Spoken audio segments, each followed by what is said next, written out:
איך מוצאים רעיון? היי, אני תמי פישל, קופירייטרית ומעצבת גרפית, ואני אנסה היום לתת לכם רעיונות לדרכים טובות לקבל רעיונות.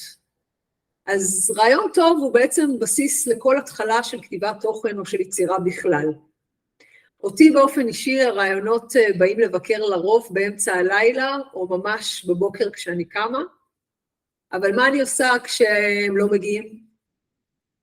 אז אני אספר לכם על כמה פעולות חיוניות שעוזרות לי לייצר רעיונות. 1, תרפו. יש שחושבים שכדי להעלות רעיון צריך להתאמץ, ואני אומרת, שחררו. צאו מהסביבה המוכרת שלכם, מהבית, מהעבודה, קחו את הלפטופ שלכם ושבו במקום אחר, חדש ולא מוכר. לא עובד? תשנו.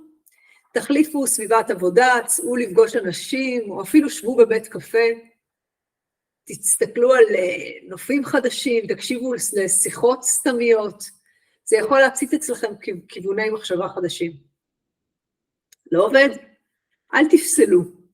הרבה פעמים הדברים הכי מופרכים עשויים להוביל לרעיונות פרקטיים ויוצאי דופן.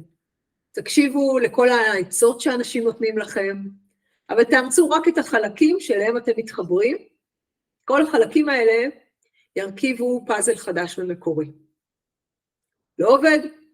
תחדשו, תשנו את השגרה שלכם, אל תשעממו את עצמכם, תעשו לפחות דבר אחד שונה במהלך היום, משהו כמו תשתו את הקפה במקום אחר, תרימו טלפון למישהו חדש, תקראו ספר מומלץ, תחליפו כריות לסלון, כל דבר עובד.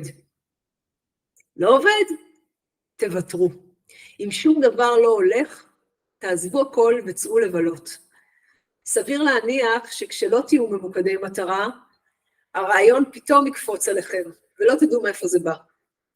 למוח שלנו יש יכולות משלו. בתחילת דרכי כקופירייטרית, היו אומרים לנו במחלקת הקריאייטיב, במשרד הפרסום, שאנחנו לא חייבים לשבת במשרד כל היום. אמרו לנו ללכת לים, לעשות ספורט, לעשות מה שבא לנו, כדי שבסוף היום נחזור למשרד עם רעיון טוב. אני באופן אישי אימצתי את המנהג הזה כי הוא עובד. המוח לא שוכח.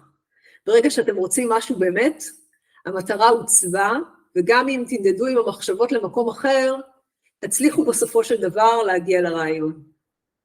ואם לא, אני כאן כמובן לייעץ, לעזור, אשמח לשמוע מכם.